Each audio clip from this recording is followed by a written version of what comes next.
So let's get started. I'm Maria Fierst. I am the Wellness Center manager, and I'm the one that kind of does a lot of the coordination kind of on the back end for our classes for our cancer center patients. Today, so we do these retreats quarterly. So this is our fall retreat. Fall into relaxation. Actually, the weather was perfect today. It was cooler, and it was just the perfect day to start thinking about fall. So welcome, and I'm happy everybody could come and join us today.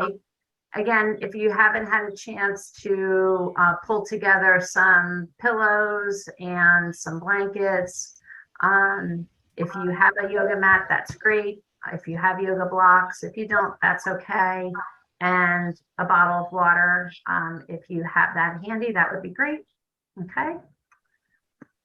And again, our retreats are always just a way to have you get some new tools or reinforce some of the tools that you already have, just to make sure you're bringing calm into your life on a regular basis.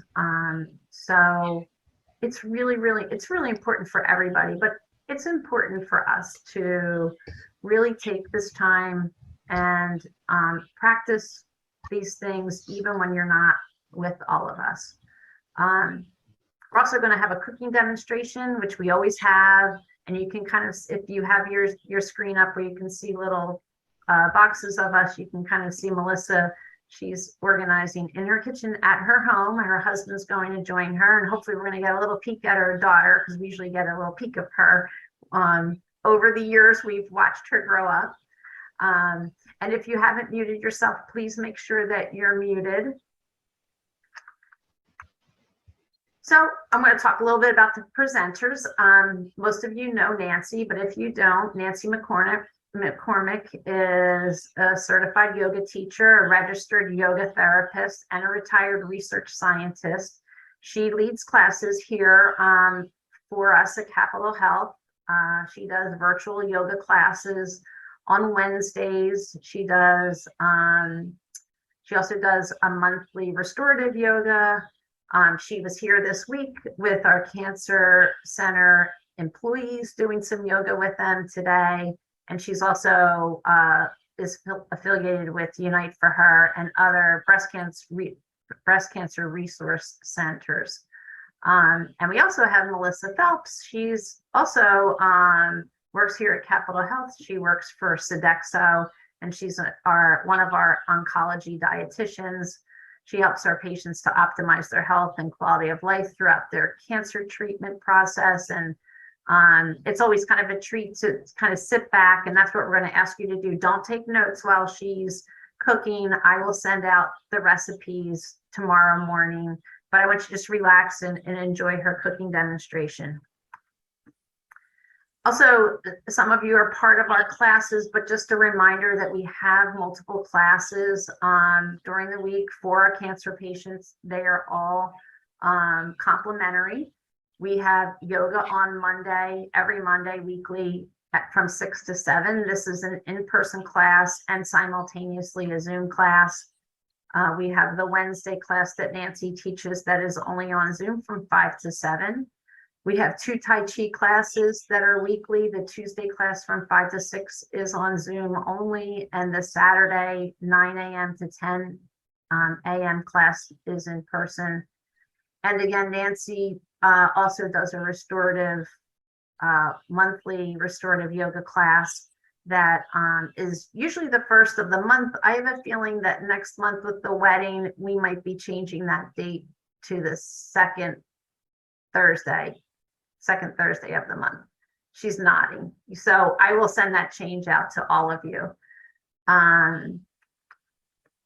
So just today, here's our agenda. We're kind of going through, Nancy will start with an opening healing meditation and some diaphragmatic breathing. She'll move into a slow flow yoga practice and then some breath work. I think she's going to change that up a little bit until about 6 o'clock. And then we'll switch over and Melissa will start her cooking demonstration, and then we'll come back with Nancy for some restorative yoga at the end. And right before we end up, Melissa's going to come back and show us the end product of what she's making today. So with that, I'm going to stop sharing my screen. Nancy's going to come on and take over from here. So enjoy. Okay, are we all set? Can everybody hear me? Yeah, Maria, is my volume good? Yeah. Okay, perfect. All right, well, welcome everybody to our workshop for the fall. I'm going to have you start by laying on your back. So we'll do our little opening reclined on the mat. Let your spine lengthen and let your shoulders separate and get wide. You have the choice of either bending your knees and bringing your feet to the mat, or just let your legs get long. You can even put something under your knees to support your low back. But we're just going to start laying down. So just take a few deep breaths deep down into your belly. If you want, you can rest your hands on your belly, one in front of the other. And as you feel the breath come down through your nose, down through your ribs, passing through the diaphragm, filling the belly with the breath. And then let the exhale release as it comes back up and out in the reverse direction that it came in. So when we bring the breath deep into the belly and let the belly rise and fall, we're activating the diaphragm. The diaphragm is moving the breath in and out. It's called diaphragmatic breathing. And let your respiration slow down with each breath. Let the back of your body sink into the mat. And just feel yourself relax and let go of the day.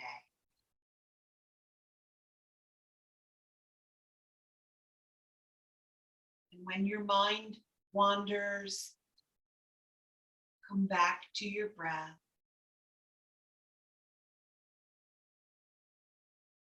So I'm going to share with you some Ayurvedic tips for the fall. Ayurveda is yoga's sister science.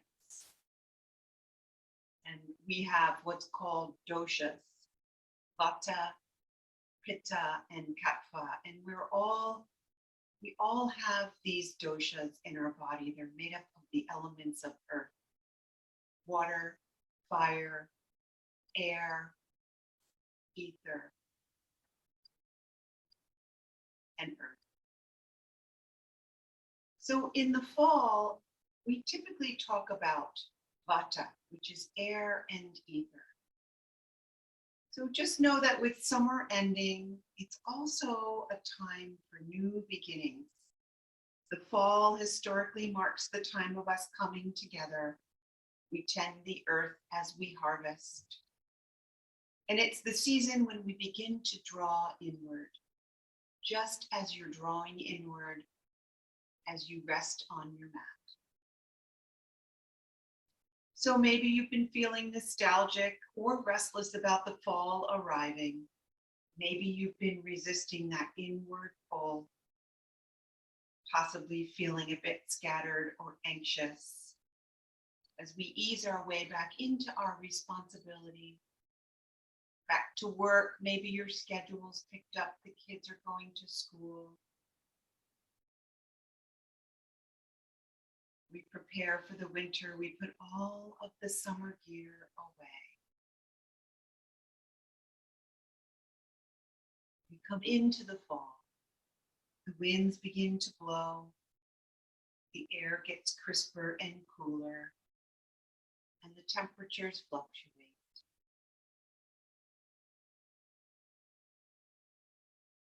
Vata, the element of Ayurveda, is in the air, and it appears dry and mobile and light. So as the fall arrives and you prepare for the winter, give yourself permission to add extra oils into your diet and extra fluids so you don't get dehydrated. And Melissa will cover more on the diet. In Ayurveda, we like to include heartier foods like nuts and grains and all those wonderful root vegetables from your local market. Make soup or roast them up to warm yourself inside and out. In the autumn, the body begins to accumulate a little fat for insulation and protection as we go through the winter months. So it's also good to take care of your skin with moisturizers and take time for stillness, rest, and rejuvenation. So continue to feel the breath enter into the body and exit back out as you let go, as you relax. Allow yourself to feel peaceful.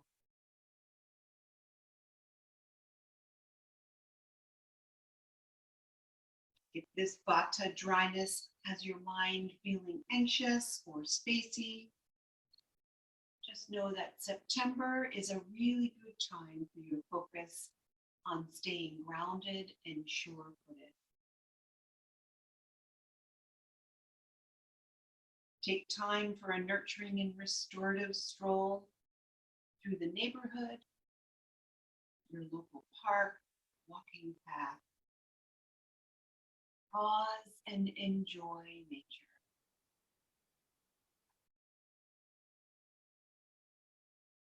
We're going to incorporate a nice, gentle yoga practice that's smooth and fluid and calming.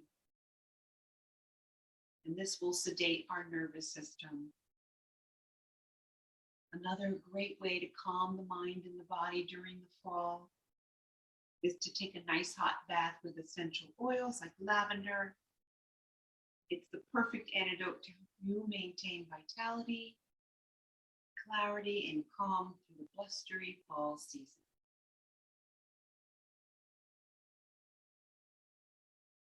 So take a few more deep breaths.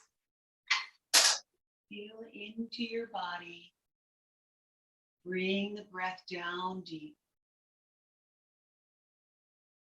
And let go of any restless, agitated, spacey energy. And just feel the body. Feel the breath.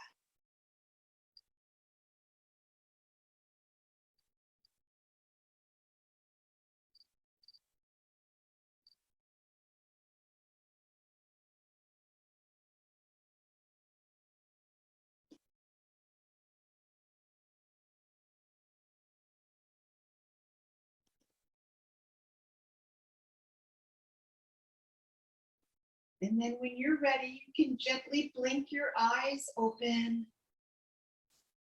Draw your knees into your chest.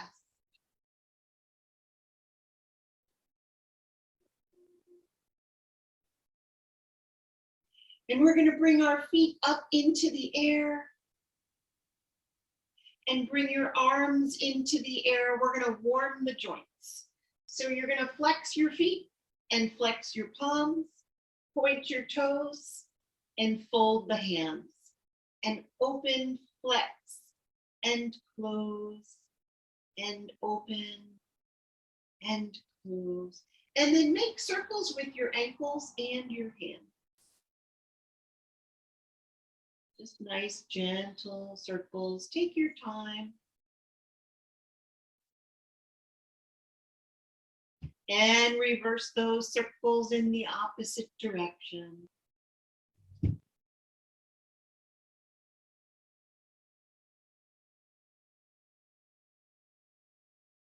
Good, and then bring your knees into your chest. Send the feet into the air. Bring your arms overhead, take a breath. And draw the knees into the chest, wrap your hands over your kneecaps. And inhale, open the arms, lift the feet. Exhale, draw the knees in. Inhale, open. Exhale, draw the knees in. One more time. Inhale, open everything up. And exhale, draw the knees in. Good. Let's roll to the side and gently press yourself up to seated.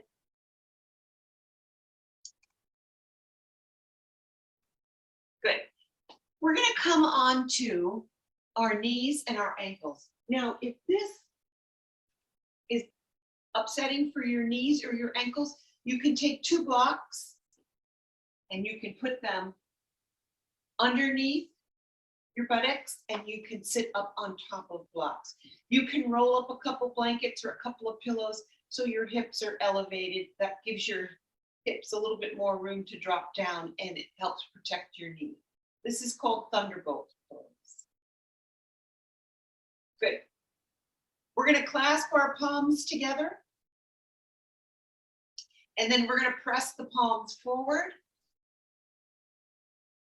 and then lift the arms up. Press the palms forward and lift the arms up. One more time, press the palms forward and lift the arms up. Good. Release those arms, bring them behind you, and we're going to clasp behind and squeeze the shoulder blades together. Lift up through the chest. And we'll take 3 nice deep breaths here. Bring the breath down through the ribs into the belly. And a nice long exhale. Nice deep breath in. Exhale, release. One more breath.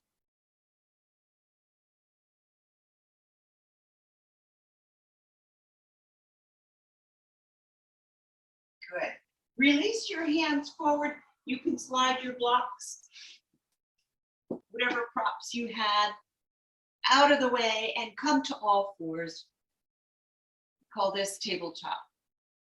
You have the option of either curling your toes under to open up the bottom of your feet, or you can flatten those feet out on the mat. You decide what you'd like. We're going to do cat-cow. So we're going to drop the tailbone, pull the navel towards the spine. We're going to round up and lower the head. And then curl your tailbone towards the ceiling, lower your belly. Lift the head and look forward. Curl the tailbone under, pull the spine up, press the navel to the spine, lower the head. And let the tailbone reach for the ceiling, the belly lower, and the head lift. A few more rounds, cat-cow.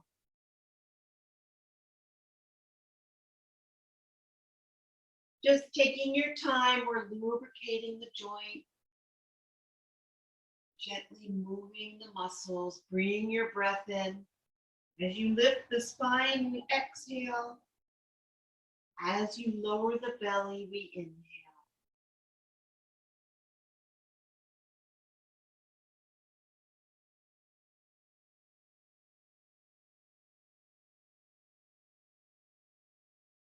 And with the next round, once we complete it, we're going to come right back to tabletop. Let your spine come back to the center. Take a breath, cleansing breath in. Good. We're going to do a little variation. We're going to bring the knee in towards the chin and lower it back down. Bring the other knee into the chin. Pull your navel to your spine and lower back down. Knee to chin, we're alternating leg. And lower. Knee comes to the chin. And lower. Let's do one more each side. Knee to chin. And lower. Knee to chin. And lower. Good. Press your buttocks back on top of your heels. Lower your forehead. And take child's pose.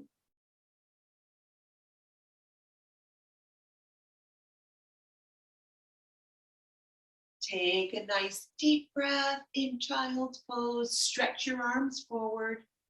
Release your forehead down to the mat.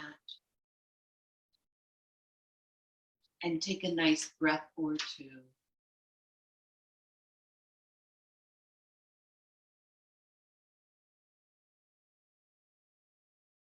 Good. And then go ahead and lift yourself up. So we're going to come to standing. You can just gently bring yourself up, or if you're familiar with downward facing dog, you can lift your hips in the air, spread your feet and your hands wide. Take a breath or two, and then walk your hands and feet together and slowly roll yourself up. Good. Come all the way up to standing. Okay. We're going to come to the top of our mat. Take a nice deep breath in. And on the exhale, we're going to walk the right foot back. Let your feet be hip width apart. Bring your hands to your hips. And then stack your left knee over your left ankle. Good. Inhale, reach the arms up for warrior one. Let's take a few deep belly breaths. Bring the breath all the way through the nose, down through the throat. Fill the lobes of your lungs. Let your ribs expand. Let the breath come below the diaphragm into the belly. And then let it glide back in.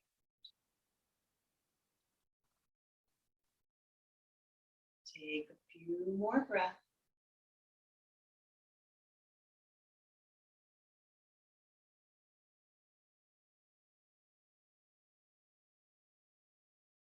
And then we're going to open to warrior two.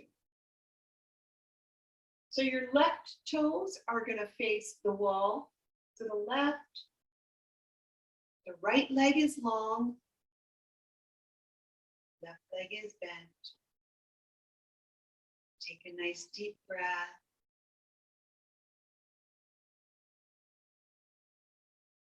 And let's bring our elbow to the bent knee for side angle pose. And reach the other arm into the air. Take a few breaths. So this is a Vata pacifying series to calm the mind, to ground you down into the earth. It's a calming series. Take another breath or two.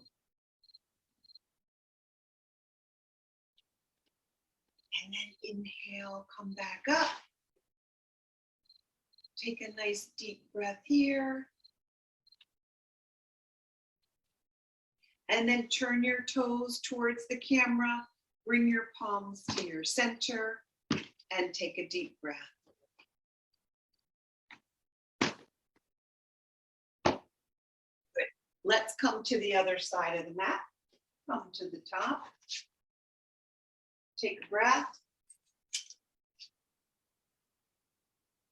And this time on the exhale, we take a nice deep breath in and we bring that left leg back. Right leg forward.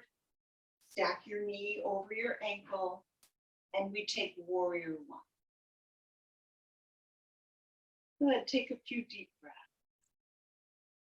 So the back leg is long and strong. The foot is out on an angle towards the toes or towards the edge. The right knee stacks over the right ankle. The toes face forward. And we reach up. We soar upright with the upper body. Sink the hips down towards the mat. Take a few breaths in warrior one.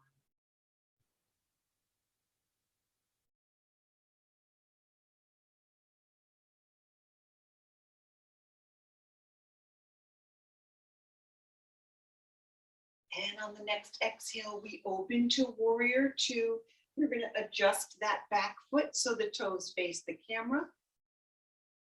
And the front leg, the toes are going to face the wall to the side. Take a few breaths.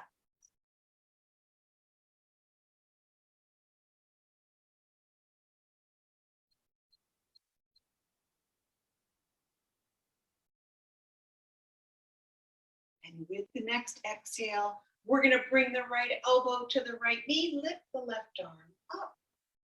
We come to side angle pose. Take a few breaths. See if you can keep your tailbone lined up between your heels and reach the top arm towards your ceiling.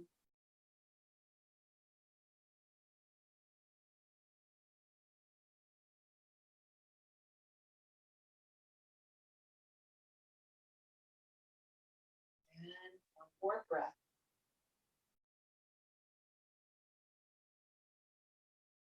And on the exhale, squeeze the air out of your belly, pull your navel in. We come back to warrior two. Take a breath or two.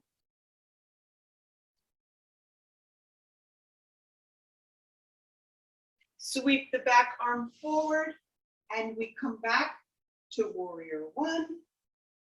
Take a nice deep breath.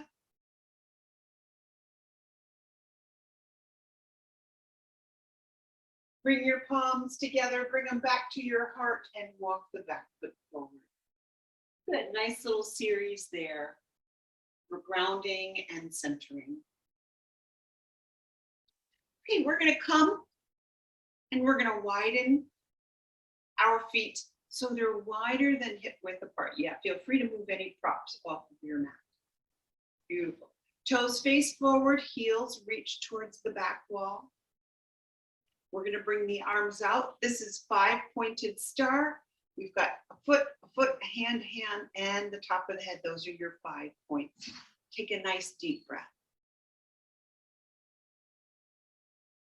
And then clasp your hands behind your back. We did this earlier when we were in Thunderbolt.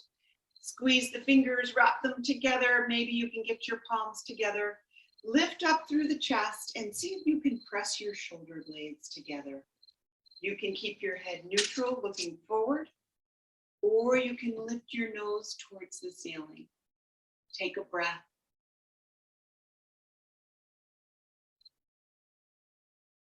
And with the next big exhale, we're going to forward fold. So you're going to fold at the hips. Let the top of the body fold forward. And let your arms stay together, but let them reach beyond your body.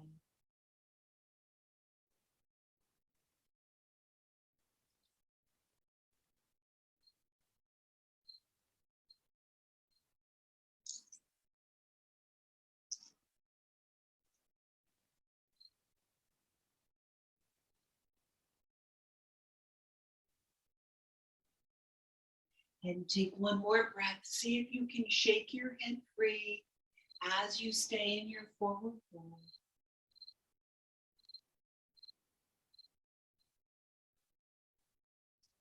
And we're going to release the hands down to our shins, or maybe your fingers or your palms come to the mat. Let your head go.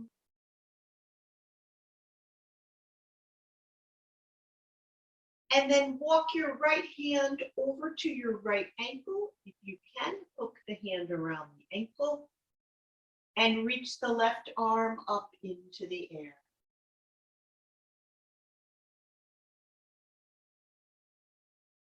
Take a few breaths.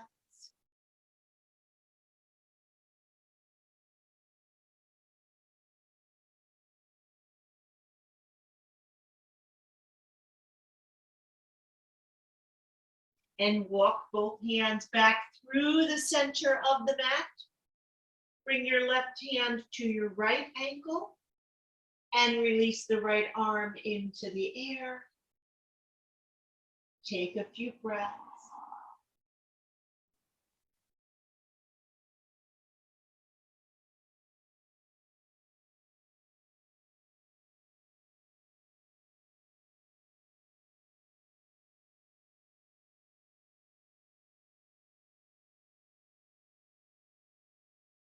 And release your hands back to the center of the mat.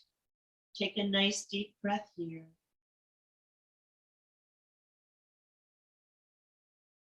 And then soften your knees, pull your navel to your spine, reach your arms out. Come back to five-pointed star, right where we started.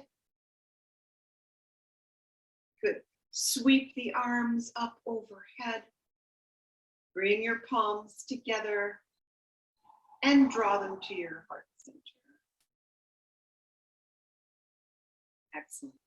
Okay, we're going to do a balance, a one-legged balance. So if you would like to grab a chair, you are welcome to do that. You may not need it, but you can always have a chair by your side, or you can move over next to a wall so you can place your hand against the wall just in case you need it. We're going to do tree pose. So you're welcome to hold on to a wall or a chair. You're going to pick your right foot up and let your right big toe drop down to the mat. And your foot is just going to gently rest over the ankle. So this would be where you would start. You could bring your hand to your hip. Good. And then if you'd like, you can let your hand go from the chair and you can come into tree pose. Good. So if this feels a little easy for you, you can pick your foot up and bring the heel underneath the knee and press your foot against the calf muscle. And then you might want to zip up through those abdominal muscles, pull the navel in, and that's going to help keep you balanced. And then find a nice, steady rhythm for your breath. Maybe breathing into the count of 4 and exhale to the count of 4. And if you feel like you've got your breath here, you can extend your branches. You could always drop your big toe down to the mat. And we breathe into the count of 4 and exhale to the count of 4. If you find your mat is a little too squishy, you can come onto a rug or a floor. And that might be easier to balance. We'll take a few more breaths.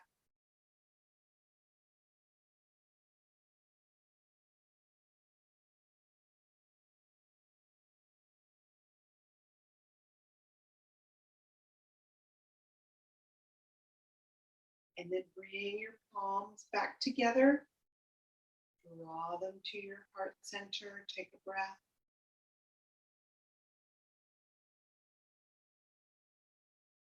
And release your foot. Good. Soften your knees. Maybe you felt that balancing knee. Let's just do a few hip circles. We're going to rotate the hips in a nice big circle. This is a great thing to do when you get out of bed in the morning. You're lubing up the knees, the ankles, the hips, the ribs. Good lower body exercise for warming up and waking up. And let's reverse direction, do these hip circles. Round and round in the other direction. Knees are soft. And we'll do one more rotation. Good. And come back to the center. Okay. We're going to shift your chair or turn around, use the other wall. And this time we're going to pick up the left foot. Bring the foot gently over the ankle, let the big toe drop, or if you can avoid the joint altogether, let your heel come below your knee and your big toe above the ankle. So we don't want any pressing in the joint because that can cause problems. Good. Find your balance, zip up through those abs, get nice and tall in the upper body. And when you're ready, bring your palms together. And find your balance. Bring your breath in. Calm your mind. This focuses your energy, tree pose.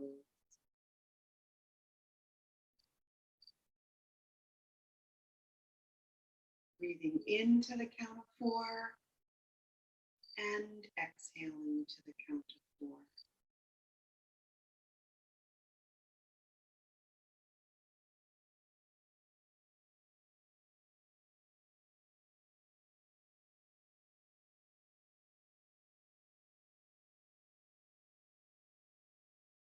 And a few more breaths.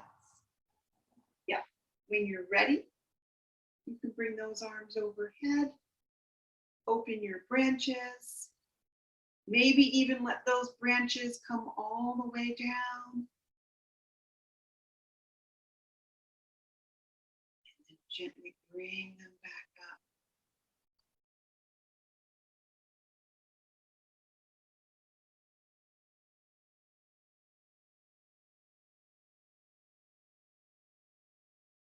And then bring your palms together, bring them back to your heart center.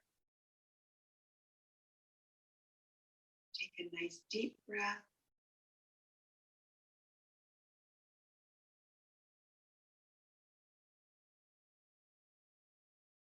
And release the foot. Okay, so we did lower body circles. We're going to do upper body circles. So keep your feet and your hips where they are and just rotate your ribs over your hips.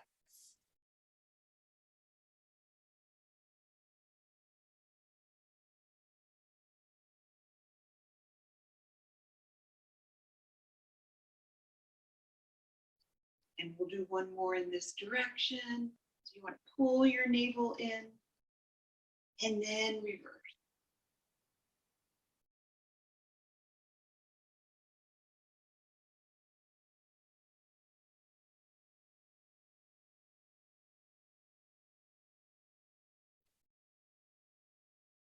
And let's do one more.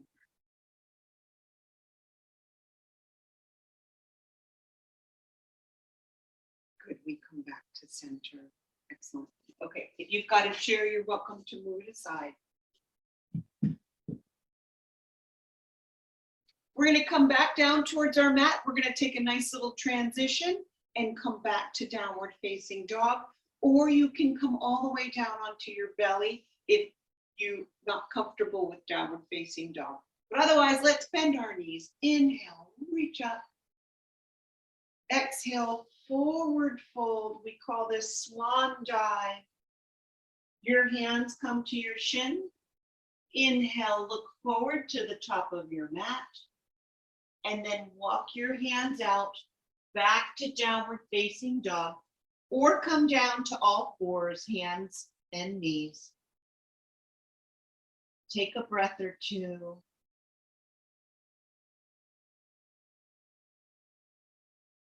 And when you're ready, gently come all the way down onto your belly.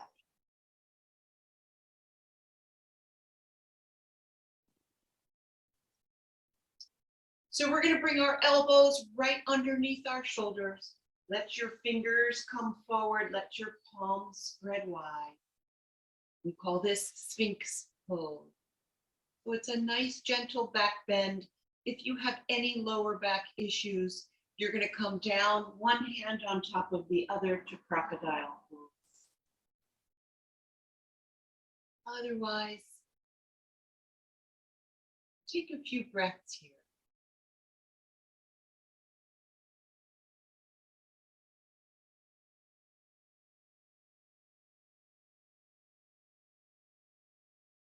And one more breath.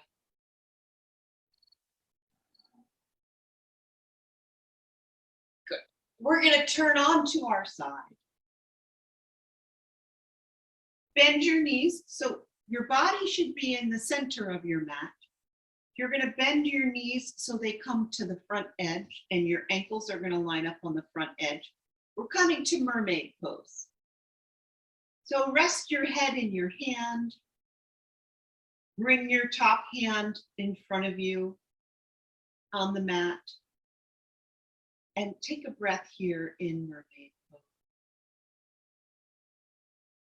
So you can stay here and take several deep breaths, or you can open the bottom arm, sweep the top arm up and over, and rest your top palm in your bottom palm, and take that nice big upper body stretch.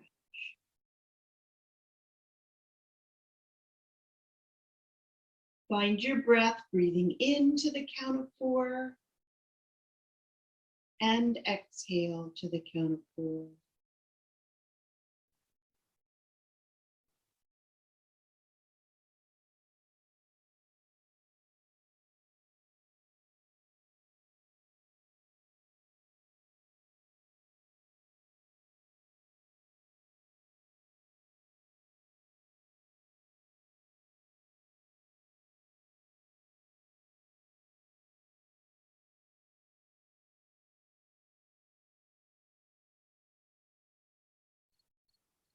And let's take in 2 more deep breaths.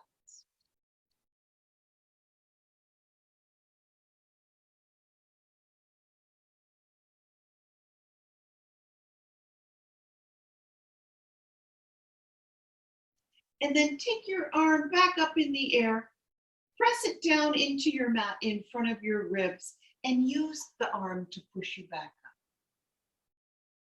Good. We're just going to flip our legs over. Bring the knees again to the edge of the mat and the ankles also to the edge.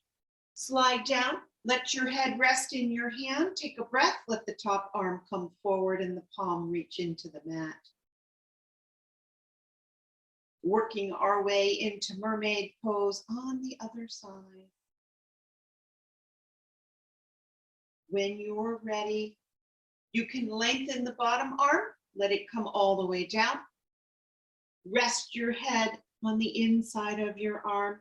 Sweep the top arm up and over, and let your top palm rest in the bottom.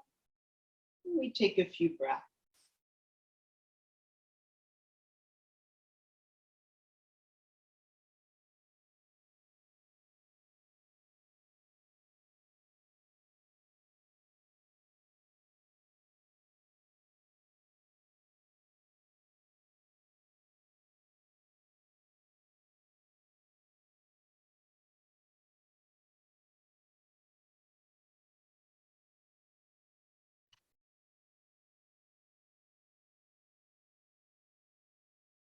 And take in 2 more deep belly breaths.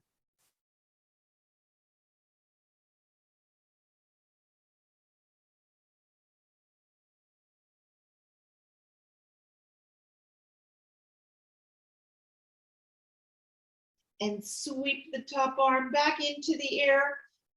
Drop it down in front of your ribs. Press yourself up. And we come to butterfly pose. Bring the soles of your feet together. Line up your pinky toes, the second, third, fourth, and the big toes. Press them together. Press the balls of your feet together. Press your heels together. If you have any issues with your hips, you can take your blocks underneath you or your blankets, and you can get some extra support. If you've got a cranky hip or anything like that, a knee problem. And then let the knees release. Feel your sitting bones sink into the mat. And let your spine lengthen. Let your shoulder blades slide down around your back. And press the top of your head to the ceiling. So feel the connection of your sitting bones in the mat down in towards the earth.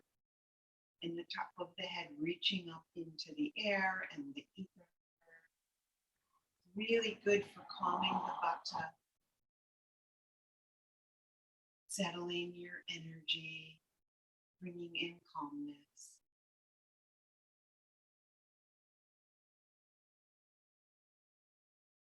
another breath.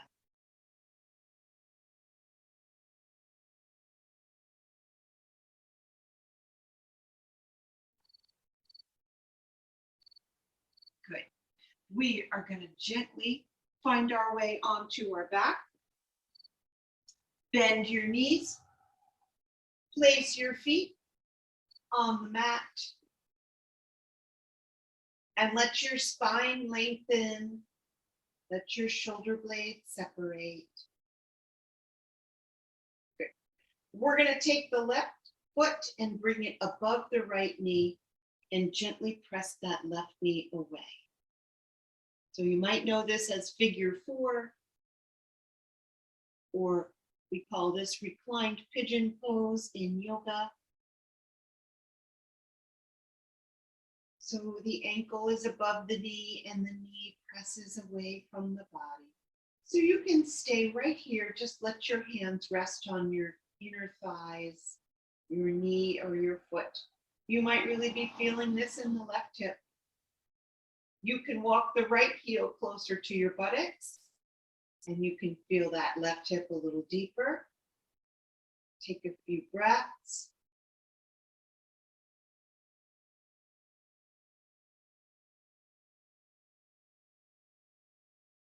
And if you'd like to feel a little bit more, you can bring both hands behind the right thigh and you can lift your right knee up.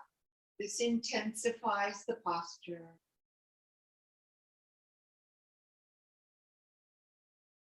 Maybe you really want to go for it and you can put both hands around the front of your right shin. So you're really going to feel the hip start to stretch open as you move a little deeper into the pose. You decide where you want to go, listening to your body.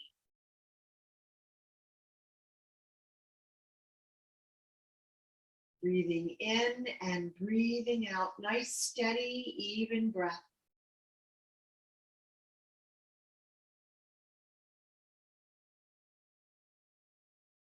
Close your eyes and sink in.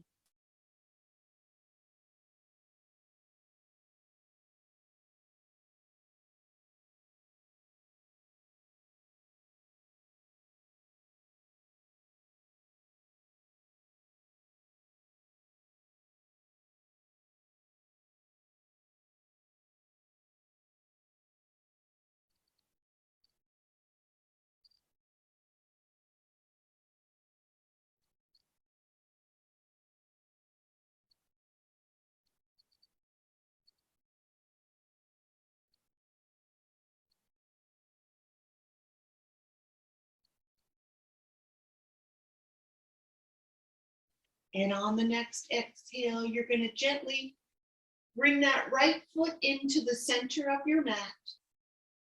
Cross your left leg over top of the right knee.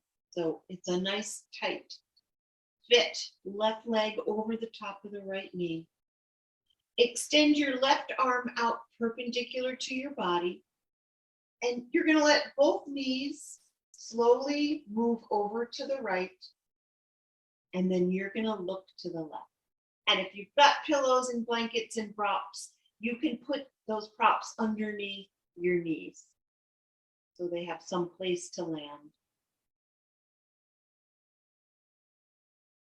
And we take a nice easy twist.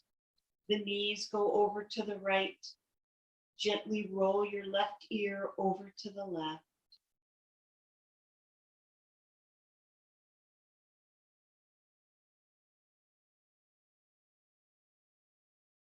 And take a few deep breaths.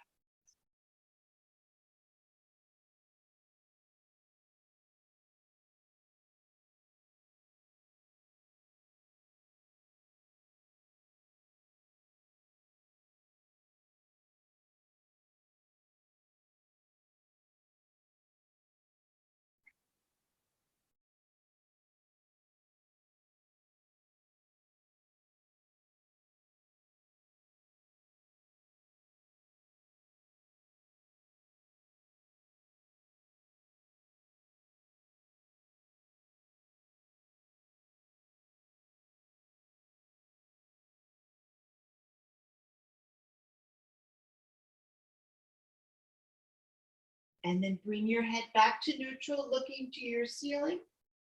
Draw your knees back into the center of the mat.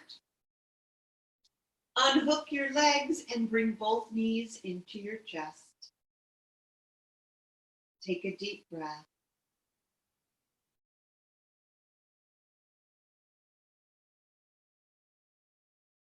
And this time we bring the left leg into the center. Well, actually bring the left leg lined up with your left hip. Take the right ankle, bring it above the left knee, and very gently press your right knee away from your body and check in with your right hip. Coming into reclined pigeon on the other side.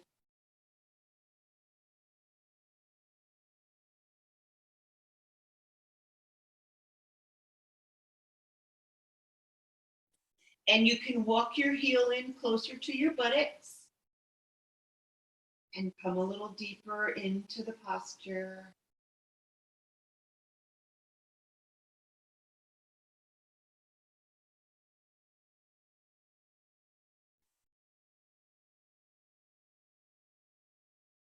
You can clasp your hands behind your thigh, or to come to the deepest expression of the pose, you can bring both hands over the front of the shin. Once again, finding your edge, coming to your limit, but not pushing far. Not going beyond your edge.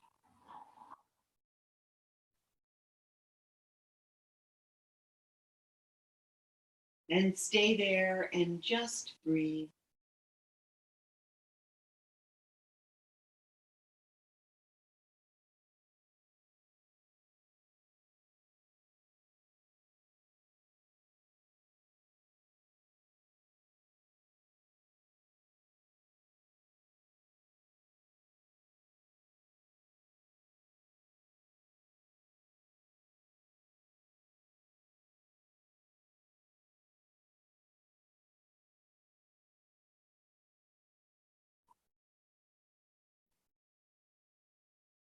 And let's take just another 2 or 3 breaths. Maybe drawing the heel closer to the shoulder.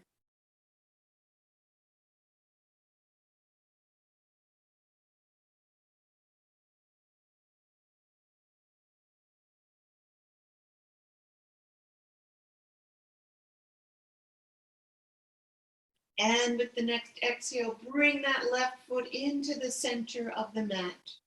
Cross your right knee over nice and tight. Hook the knee one on top of the other. Extend your right arm out perpendicular. Press the palm down. Spread your fingers wide. And then very gently let both knees come over to the left. And rotate your head and look to the right.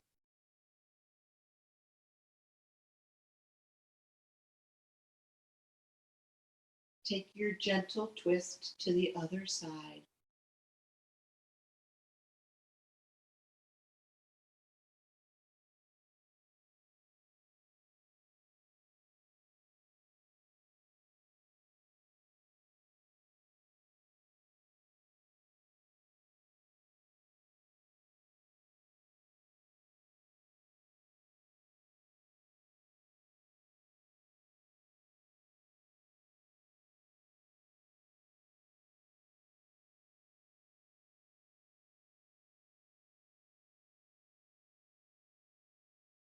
And a few more breaths. Relaxing, releasing, letting go.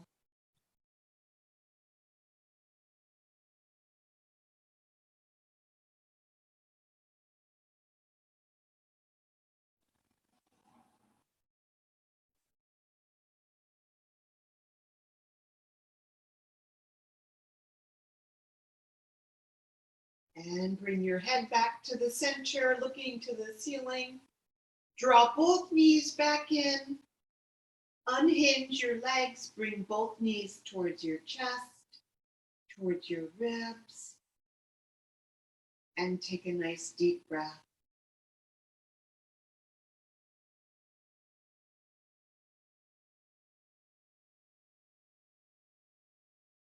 Okay, we're going to take happy baby. So you're going to bring your feet up into the air. Flex your feet as if there's a board that's going to rest across the top of your feet. Let your knees come down by the ribs. You're going to let the legs open. And you can hook your hands around your ankles. Your elbows can hook around the knees. And that's one way to support the legs. Take a few breaths.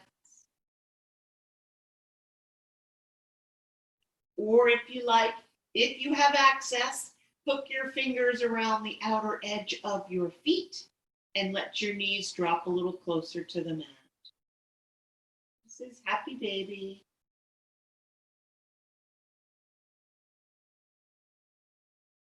And let your lower back sink back down into the mat.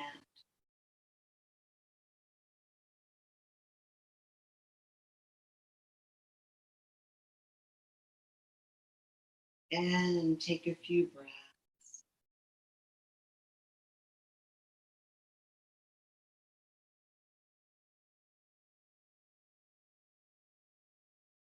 If it feels good to rock from side to side, you can give your lower back a massage. This is good for your kidneys. As you rock from side to side, you're stimulating the kidneys.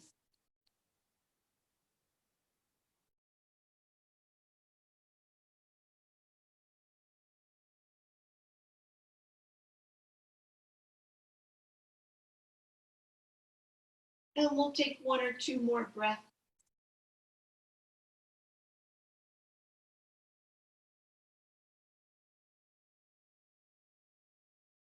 And then gently bring both feet down to the mat. Take a breath here.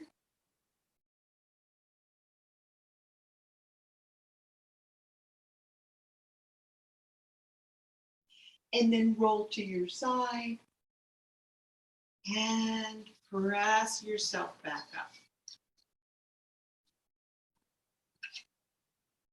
So if you have a block, a pillow, or in my case, I've got a blanket and I'm just going to roll it up into quarters.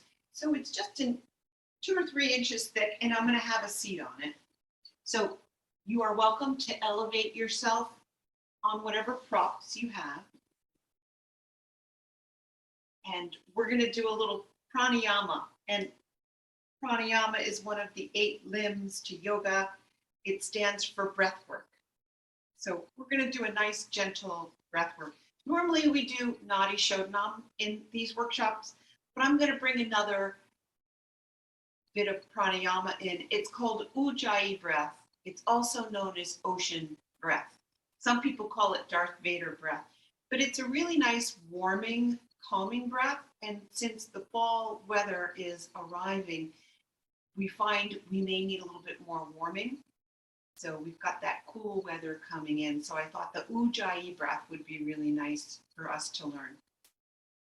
So what this does is it focuses and calms the mind. It's good for focusing and calming your yoga practice as well. You can incorporate it into the practice, and maybe we'll do that in one of our Wednesday night classes.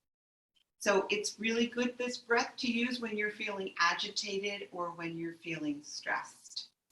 So we constrict the back of the throat a little bit, like when you whisper or when you fog a mirror. Imagine you've got a compact mirror in your hand. You're going to place that mirror in the center of your hand and you're going to put your other hand behind it. So get that imaginary compact mirror in front of you. You're going to take a nice deep breath in, and then with your mouth open, you're going to fog that mirror. Or like you're fogging your glasses because you want to wipe them clean. So take a nice deep breath in and blow your breath out and fog the mirror. We'll do that a few more times. So you'll notice when you go to release the breath and you fog the mirror, that the throat constricts a little bit in the back. Like when you whisper, also your throat constricts. So that's the sensation we're going for. Take a deep breath in.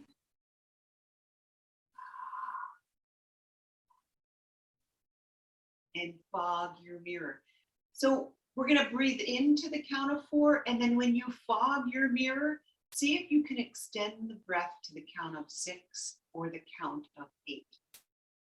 And just continue practicing that.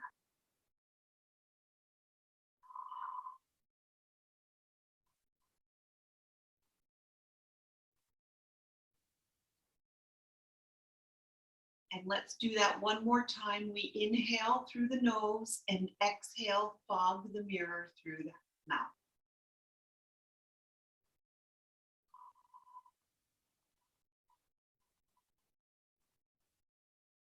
Okay, good. So that's just a learning tool. So what we're going to do is we're going to inhale and exhale with the mouth closed. So we inhale the breath in through the nose, and then we exhale the breath out through the nose.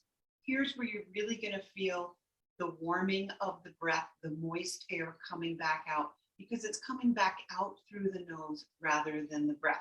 And you're going to sound like an ocean wave, or maybe like Darth Vader, like when he used those tubes in his, he had that big oxygen tank that caused that breath. If you've ever scuba dove, then you know what that noise sounds like. So let's breathe in.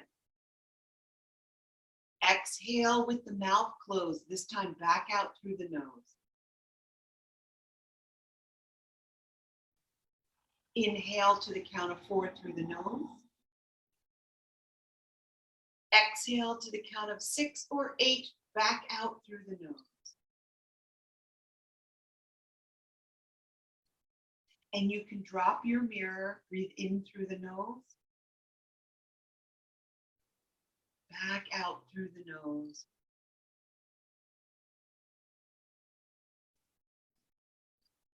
And begin to smooth that out like the ocean. Inhale. Exhale, let the ocean wave roll back in.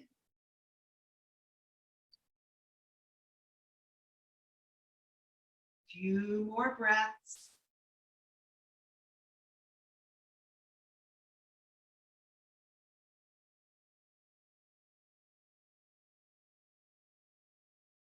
And we'll do 3 final breaths. With these last 3 breaths, you can include the angel wings. We breathe in. Exhale, sweep the arms up and around. Exhaling in and out through, inhaling, exhaling through the nose. Inhale, lift. Exhale, sweep the arms around. 2 more times. Inhale. Exhale.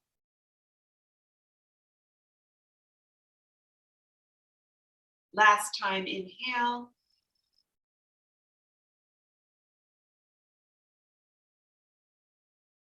Exhale. Good, nice work, ladies. Okay, lovely. Thank you for that Ayurvedic Vata practice. So at this point in time, Melissa, you are welcome to turn your camera on, and you can unmute, Melissa, and we'll move over to the cooking segment of today's workshop. Stick around, come back. I'm going to do a very gentle restorative session for you. It's going to be short, with a short yoga nidra, and then we'll see what Melissa's, her finished product at the end. Go ahead, Melissa, take it away.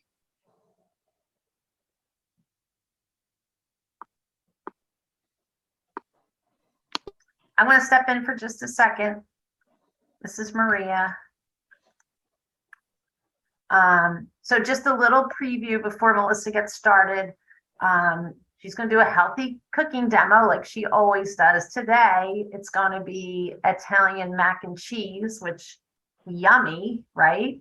I think she's going to give us a healthy rendition. She always has some little twist to make what we think maybe not be the healthiest meal. She always has a good twist on how to make things. more nutritious for us. And she's also going to add to that roasted broccoli as just a perfect side. Again, please just sit back and relax and enjoy her cooking class. And I will send the recipe out to you tomorrow morning.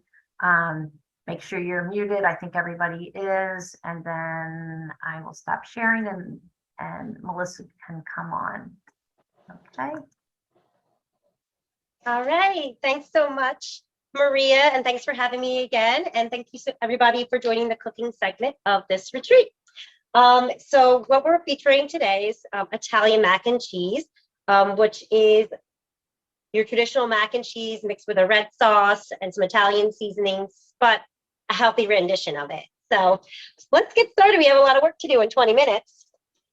Okay, so I have a pot of boiling water over here.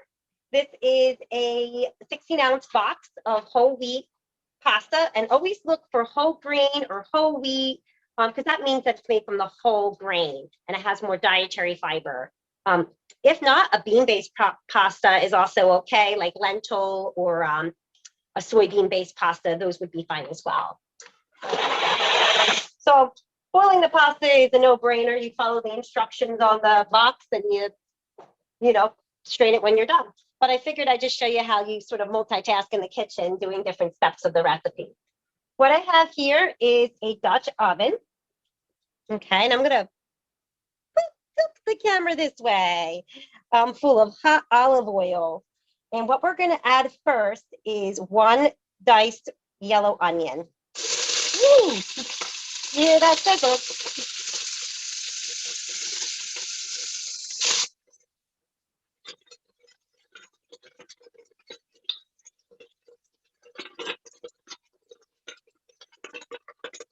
And I hope everybody can hear me over that sizzle. But what we're doing is we're sweating out the onions. I'm using a Dutch oven today, but you can use a standard pot if you don't own a Dutch oven. We just love using this little guy in our kitchen.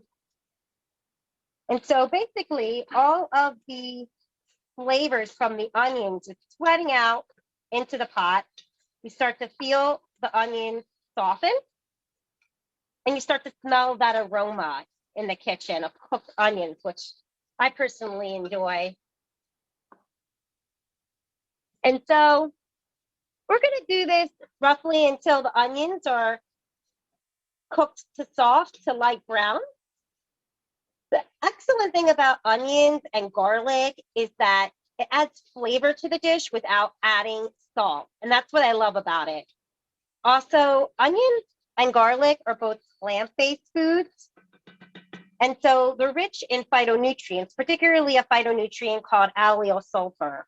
And that is one cancer protective phytochemical that you can find naturally in onions as well as garlic.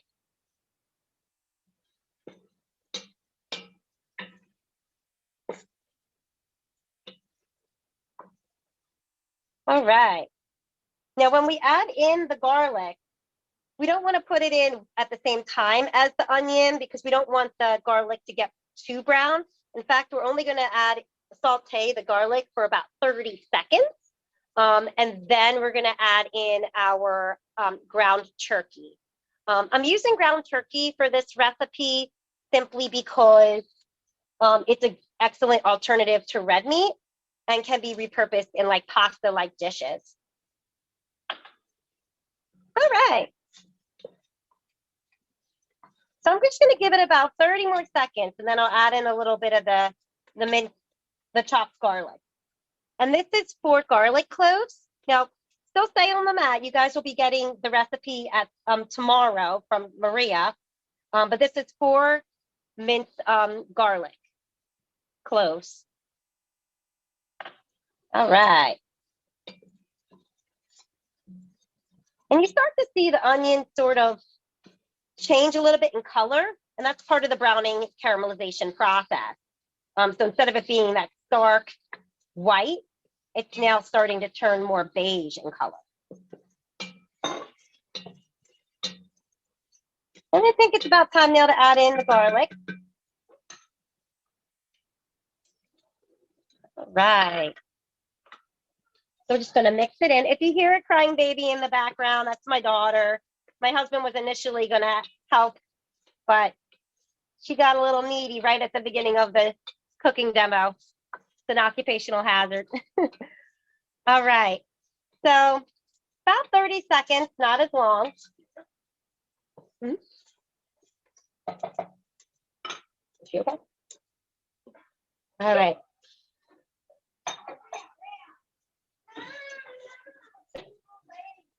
So now we're adding in some of the turkey. Now this is ground turkey. It's naturally more lean than the ground beef.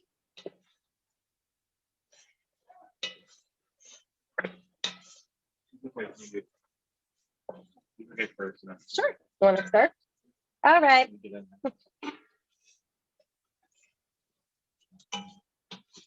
So my husband is back, so I can sort of hold the camera up. I have a little podium, but it's not, you know, as tall, so you can actually see what's going on in the pot.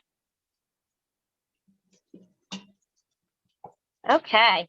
And while that is cooking, I'm going to go over to the roasted broccoli. I'm going to help make a roasted broccoli recipe that will be like a little side dish with this recipe. Okay. Right down this way. All right. So what we have here is the broccoli florets of 2 broccoli. However, you can keep talking. yeah, that's okay. However, if you wanted to use like the broccoli florets, you can. Now what Kyle is doing, like broccoli florets that are already chopped up. What Kyle is doing is he's mixing the olive oil in with the broccoli florets and sort of just coating it, okay? We're so used to like steaming broccoli. You can put that in there. Steaming broccoli, or let's say including it actually mixed into a dish, cream of broccoli soup. However, you could also roast broccoli, and it does extract unique flavors from the broccoli. Okay, so this is, Kyle's adding in a little bit of minced garlic. So this is 2 garlic cloves minced. And then this is 1 tablespoon of onion powder. Now you can use, that's good. You can use garlic powder or garlic salt instead of the fresh garlic. That is an option as well if you don't have fresh garlic in the house. Okay, and then you can also add black pepper. And then a little bit of salt. I always like to undersalt because you can always add more salt if you need it. But really it's just to, you know, bring out some of the flavors in the actual roasted broccoli. Okay, and if you need to, you can add in a little bit more olive oil in the end. Again, toss to coat. And then we're gonna put it on a baking sheet, okay? Can you put it down?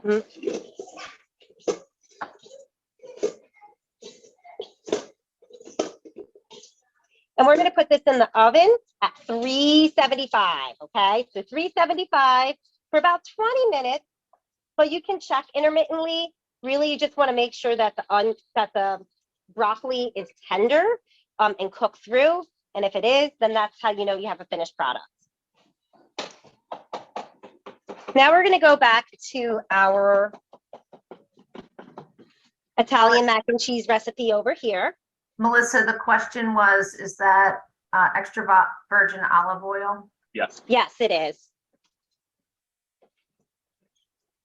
And So this is that caramelization that you want on the bottom of the pan. okay, so this is the caramelization that you want on the bottom of the pan. And as you can see, the ground turkey is pretty much almost cooked through. And then shortly we're going to be adding the Italian seasoning too. Yeah. Okay. So we're going to let that cook down. And just about right now, the pasta's ready. So we know that like we're sort of multitasking. We got a plate of roasted broccoli ready to go in the oven, a Dutch oven full of our mixture. And then we have our pasta ready to be strained because we're going to be mixing that into this. Okay. And another question, is there a Sure. plant-based alternative to the ground turkey?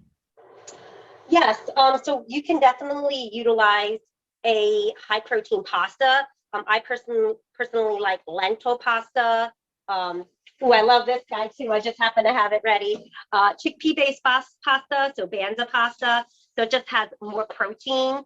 Or you can utilize like a soybean based pasta or a black bean based pasta.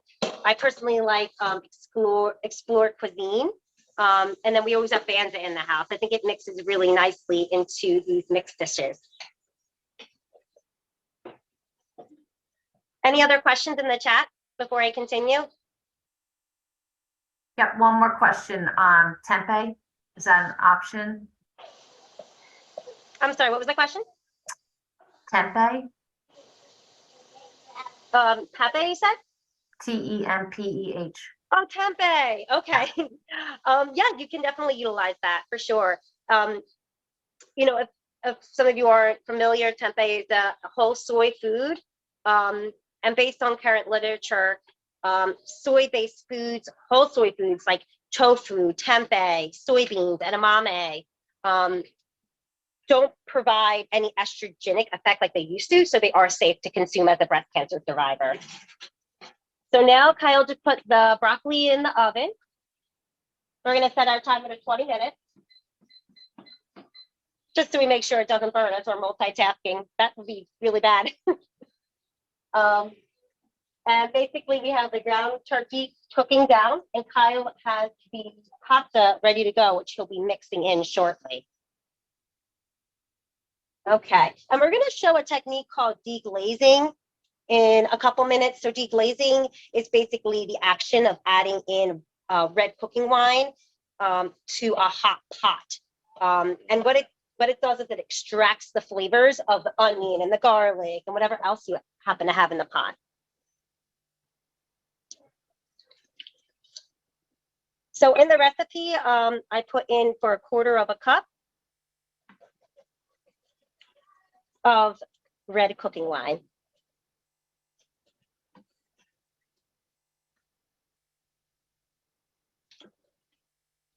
And now we're just mixing it in. And it sort of gets all those little crumbles that sort of accumulate at the bottom of the pot. It helps break them up and release them back into the dish. And you get that sort of caramelized, sweeter flavor from the deglazing process.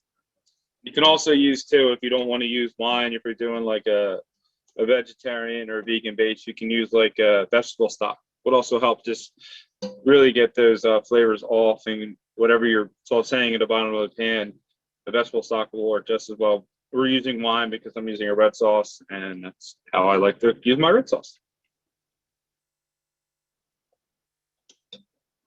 All right. So now we're going to add in 3 tablespoons of Italian seasoning, just a mix. You go get that. Okay.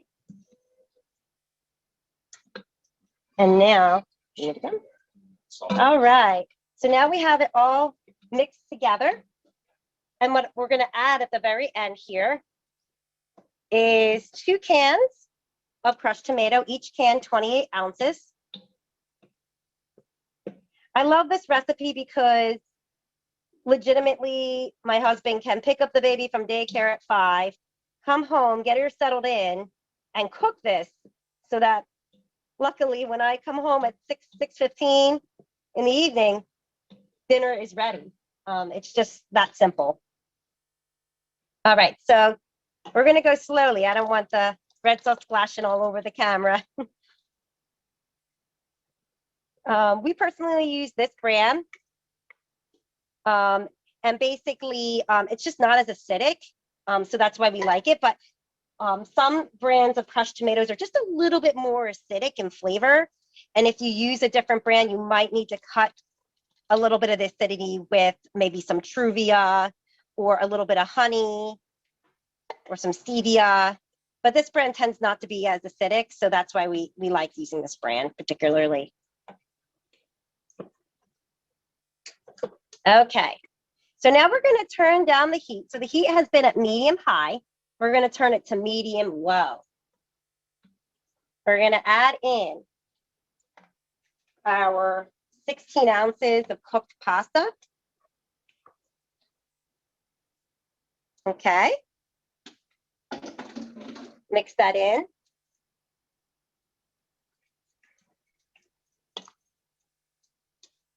All right.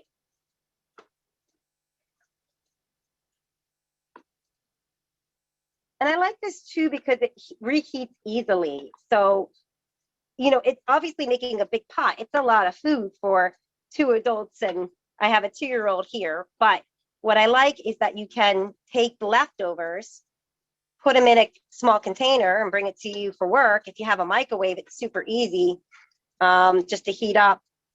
And you got your grain, you got your protein, and then I usually pair it with a roasted vegetable on the side, like the roasted broccoli.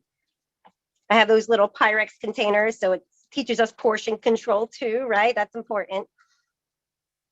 All right, and we're going to add in the cheese. And so in the recipe, it's an 8-ounce bag of shredded low-fat cheddar cheese and a 8-ounce bag of shredded part skim mozzarella. We bought a mixture today, so total of altogether 2 cups each, 4 cups total. And then mix it up. And what I like about this recipe, it seems so simple, but it's so flavorful. And it really does, doesn't just taste like pasta, red sauce, and cheese. I like that. You actually taste the sweetness of the onions and the garlic. And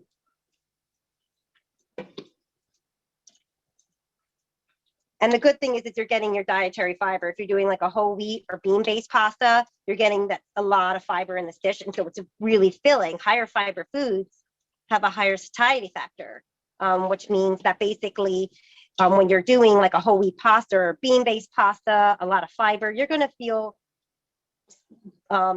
satisfied sooner and you're less likely to overeat. Okay. All right, so we're pretty much all done here. This mixture is good. It's solid. You could put the camera down, Kyle. At the end of this retreat, we're going to pan back to this camera so you can see the finished product. This pretty much just needs to heat up and it's ready. And then in the oven, we have the roasted broccoli. So we're going to go ahead and plate it once everything's out of the oven. And then at the end of this presentation, you'll see the final product. Of course, if you guys have any questions during the course of this last segment, please put it in the chat and I can answer it after Nancy completes the last yoga session. I thank you so much for joining us. And Nancy, I'm going to send the camera back to you. Okay, great. Thanks, Melissa. Now we're all starving. I can't wait to try it. That looks so good. Okay, so the first part of the practice, the first 45 minutes that I was instructing you was the active yoga practice, which is very similar to what I teach on Wednesday nights. And it was geared towards the fall, the Vata season, the Vata energy, to calm down the spaciness, the air and the ether that we get when we get the autumn and the fall season with the change of weather. So this part of the practice after Melissa's cooking segment is restorative.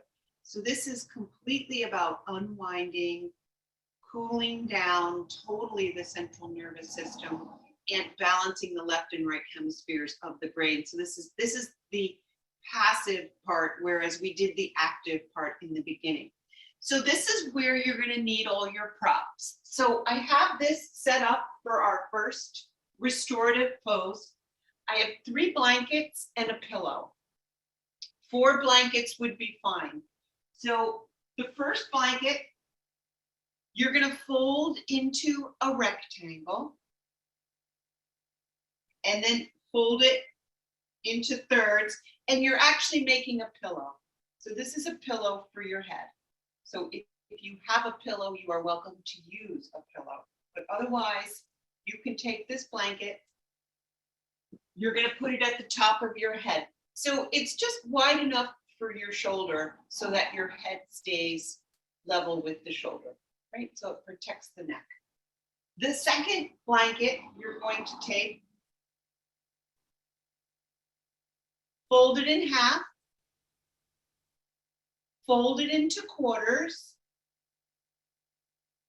and then you're going to fold it into thirds.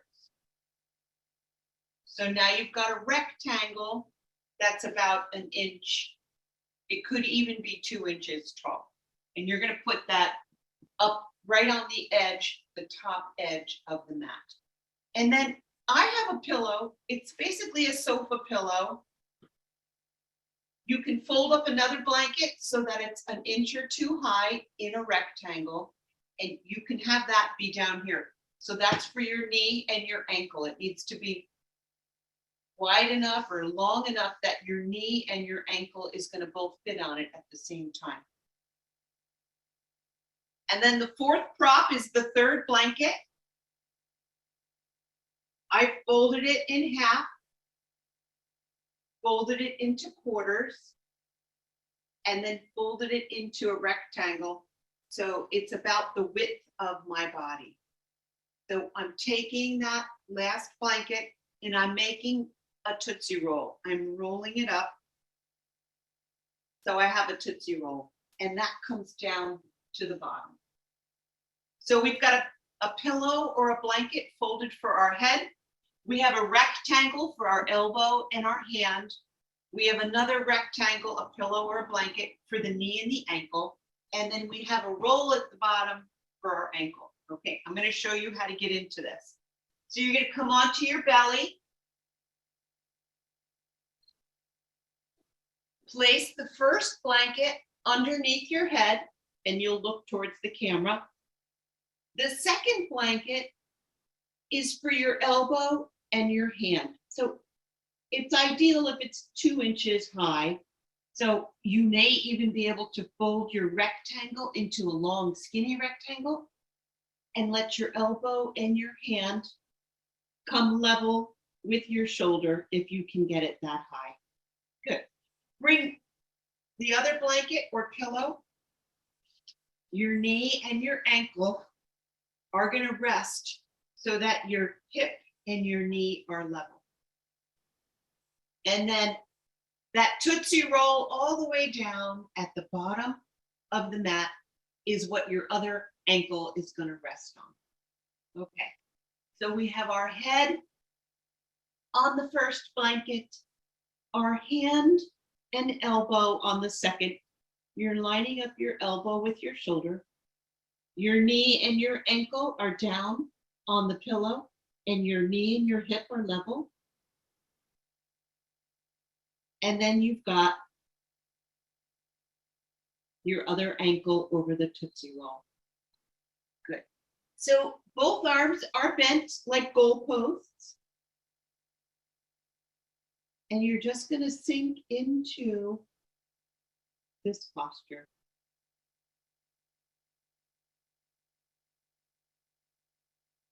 So take several deep breaths and feel the front of the body connect with the mat, the rug,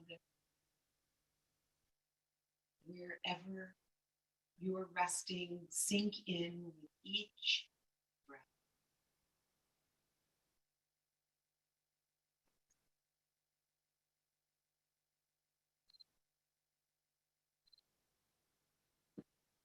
Notice the rate of your breath as it settles. Notice the depth of your breath.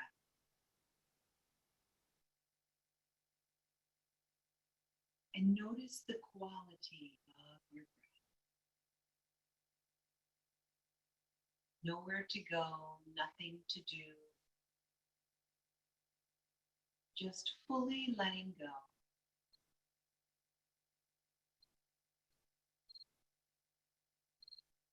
Breathing deeply.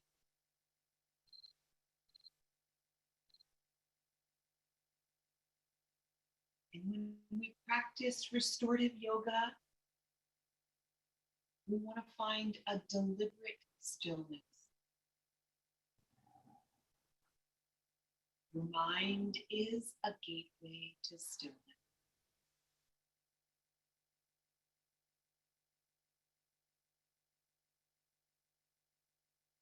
So close your eyes, relax and release. Feel yourself sinking deeper and deeper. And fully let go.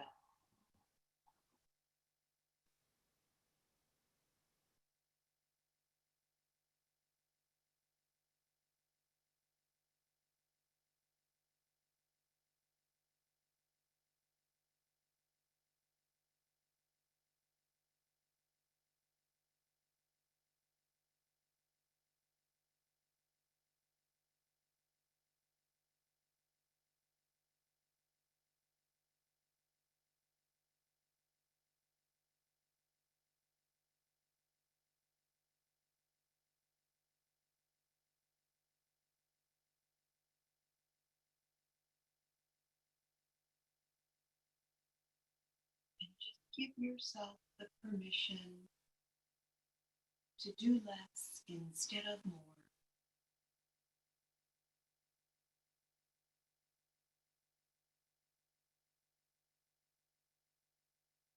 Being present in this moment with this breath.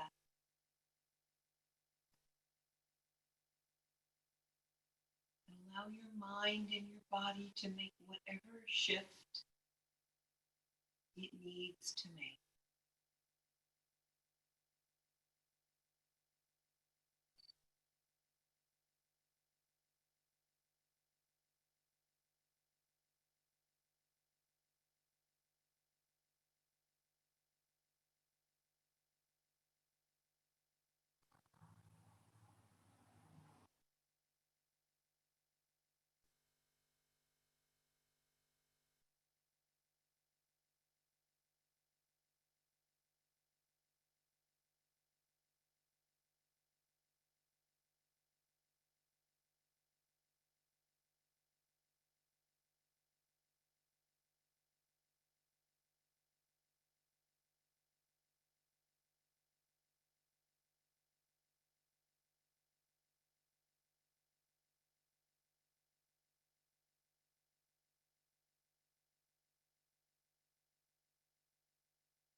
And let your body feel supported.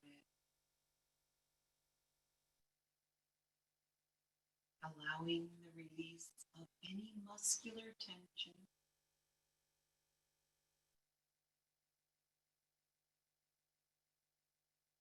Finding comfort and ease.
And take another 3 deep belly breaths.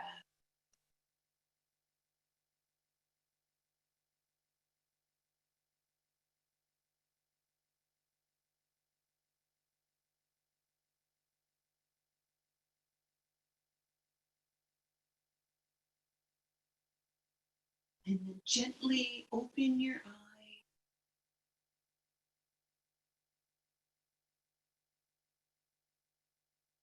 And just press yourself up just enough so that you can move your props from the right side of the mat and move them to the left.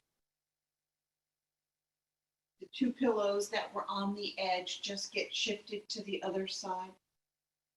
Maybe your Tootsie Roll's long enough across the base of the mat that you don't need to shift that. And then we come back onto our belly. Let your head come down onto your mat. The left elbow, if you're doing the left side because you already did the right, is level with the shoulder. The palm rests on top of the blanket as well. Lift your knee, bring it up on your pillow or your blanket. Let your ankle also rest on the pillow and the blanket. And then let the other foot rest on top of the Tootsie Roll, right under the ankle.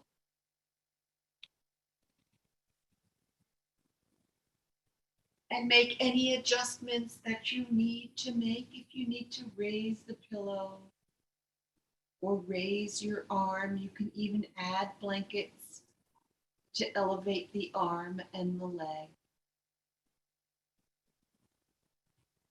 Make those adjustments so you can relax and release,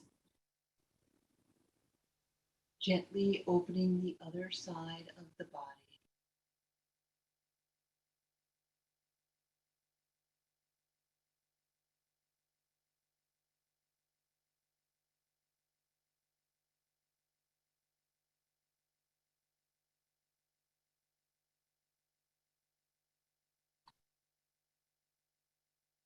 And allow the layers of tension to melt away.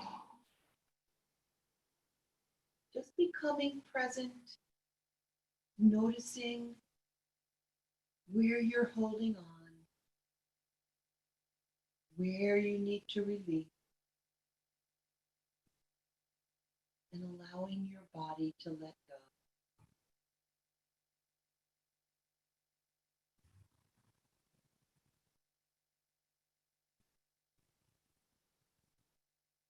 And just noticing without judgment what's happening in your mind and your body as you fully relax and release.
And for these last few breaths, visualize the breath going all the way down your back, all throughout your body, a nourishing, cleansing breath,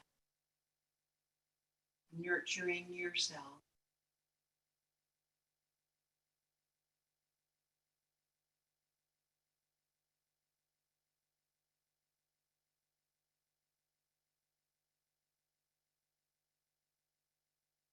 And one more breath.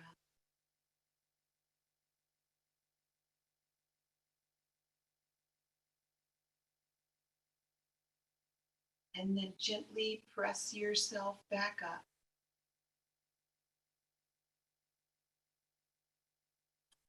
And take your props. So we're going to use all the props that you have. So I have 2 blocks. And then I've got my pillow. So I'm making a bolster. So it's the length or the width of the mat. So I'm going to build it up so it's nice and tall. Now this is an actual yoga bolster. It's one big piece. So if you have an actual yoga bolster, go ahead and grab that. But otherwise, I'm going to build one. So take all your props. 2 blocks, put your pillow, whatever you've got. And then I'm folding my blankets into rectangles. And I'm putting those rectangles up on top to build my bolster. So it's nice and tall. Okay? So if you really want, you can actually build it super tall with whatever you've got. But you may not have as many props as I've got. So you're going to come onto your back. You've got your bolster built. You're going to let your knees come over the bolster. So bring it just underneath the knees. Your feet are going to be in the air. If you've got an extra pillow or another blanket, you can save it and put it underneath your neck and your head. So we're bringing the legs up into the air. If you build it super high, you've got lots and lots of props. Then your knees are going to be really high and you can actually bring your hips a little closer to the bolster. And then we're just going to let the arms open to the sides. You might want to rock your hips a little bit and release the lower back. Gently rock your pelvic bowl side to side, roll it up and down. So the lower back is long and relaxed. The knees rest over the bolster that you've built. Relax your feet. If you need any sort of support under your neck or your head, adjust that so it's comfortable. Roll your palms open to the ceiling. And come back to your breath. You can even bring in that ujjayi breath, the ocean breath, if you want, just to help you settle for about 10 rounds, taking a breath in through the nose, and then letting the ocean breath come back out through the nose.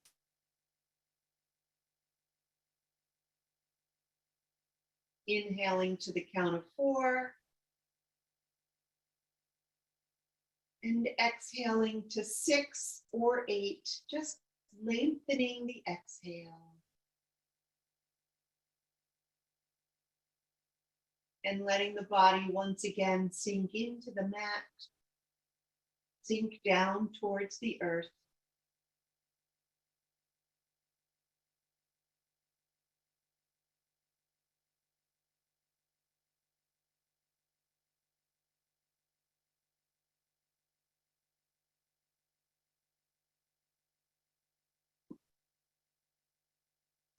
And continuing to release the stress response and inducing that relaxation response.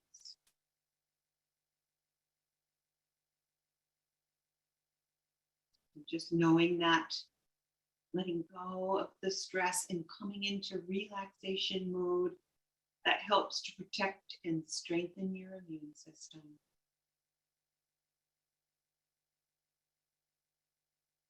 Nurture your body and your mind with your breath and with intention.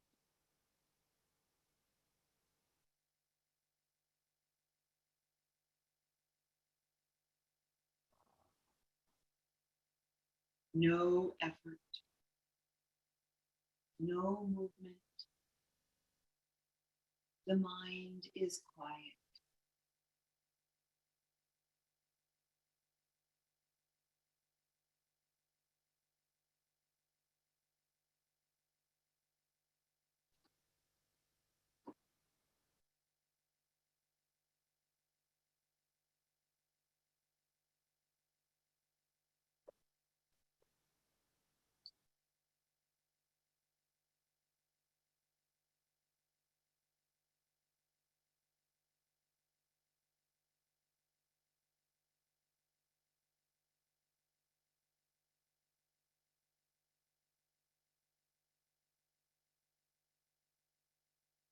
And while you rest and keep your eyes closed, I'll do a very short Yoga Nidra segment. And it's a rotation of consciousness. You're only required to remain aware, to listen to my voice, and to gently follow the instructions, no movement whatsoever, and I ask that you stay awake.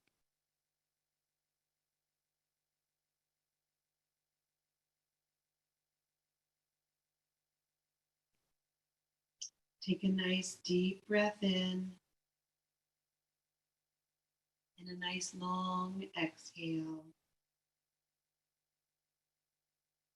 And I'll begin the rotation of consciousness, Yoga Nidra. Right hand, thumb. Second finger, third finger, fourth finger, fifth finger. Palm of the right hand. The back of the hand, the wrist, the lower arm, the elbow, upper arm, right shoulder, right armpit. Your right waist, your right hip, the thigh, the kneecap, the calf muscle, the right ankle, the heel, the sole of your right foot, the top of your right foot, right big toe, second toe, third toe, fourth toe, fifth toe.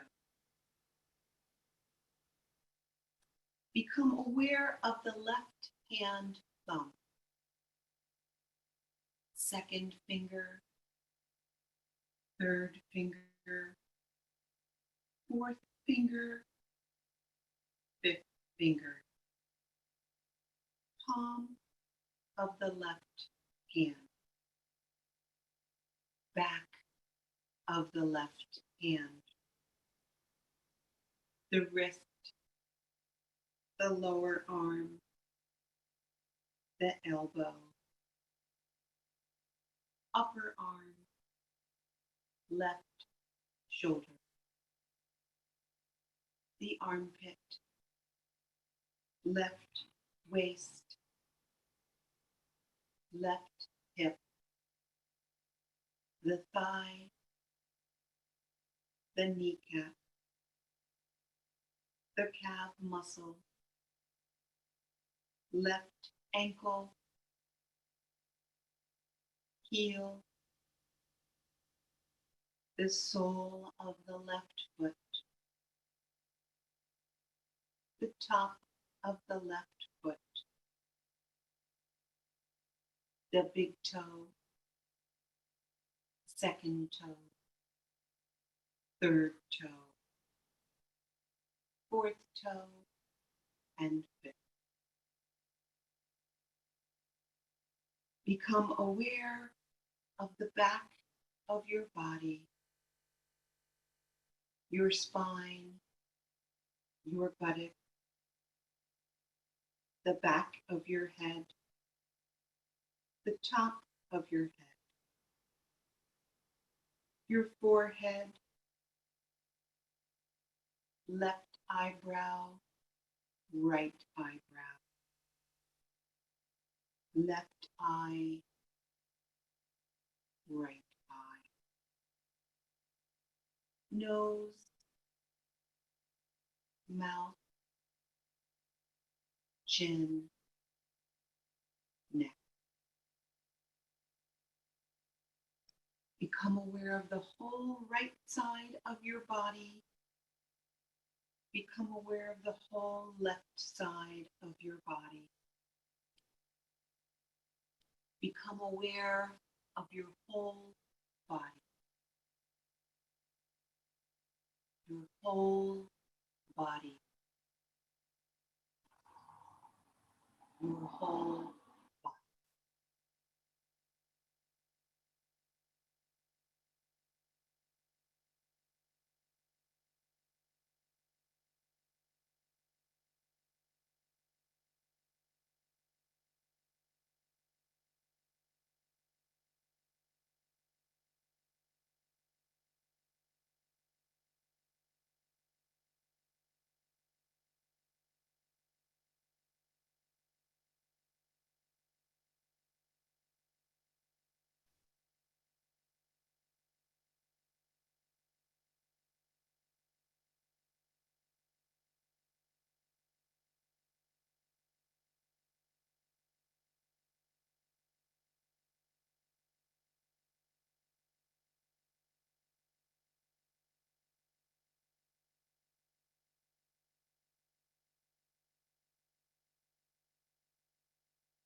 And take a nice deep belly breath as you come back into the room and back onto your mat.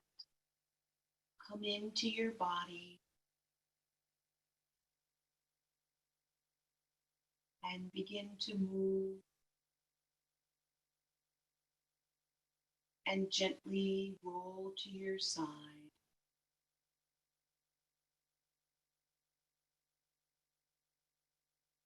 And I hope you joyfully participate in the crisp fall days outside and take the time to prepare your mind and your body like we did in today's workshop to help you stay balanced and healthy through the winter and the fall by remembering some of these simple tips that we've taught you in the workshop.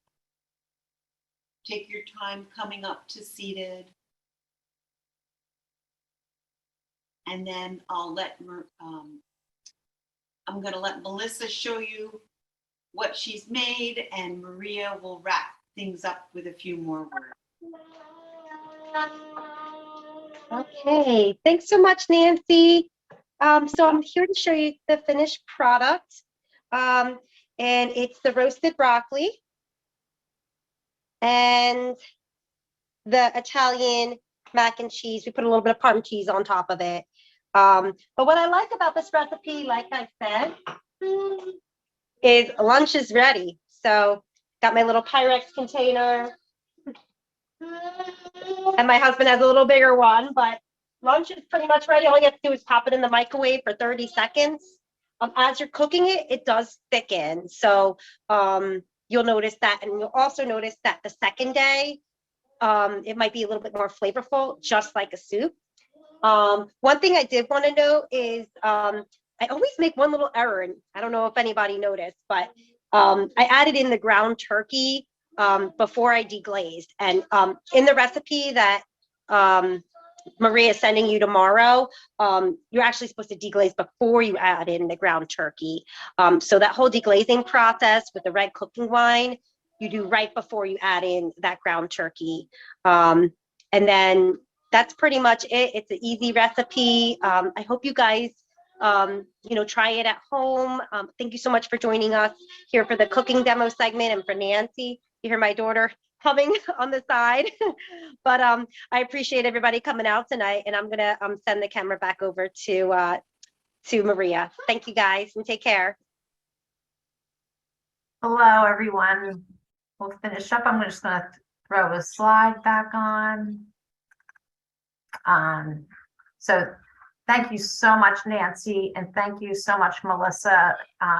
They're both always so terrific, and I feel so fortunate to have them both during these retreats. Tomorrow, I will send this recipe out. You don't have to take a picture of it right now. So I'll send that to you in the morning. And I did want to say thank you. Thank you from the Capitol Health Wellness Center. Thank you from the Capitol Health Cancer Center. We do really appreciate that you join us for these things, but also that you're doing your own self-care. And it's so important for you to take this time and decompress and learn these tools for bringing stress out of your life, and also to get a little bit of a hint on a new recipe. I just love to listen to Melissa, and I really wish that we were here in person and we could test what she was cooking. But anyway, thank you so much again. Here's the contact information. That Capitol Health Wellness Center number is actually my direct number. So if you ever have suggestions on things you'd like to see or questions about classes, always feel free to give me a call. All right. And I wish you all a nice evening and a really nice weekend.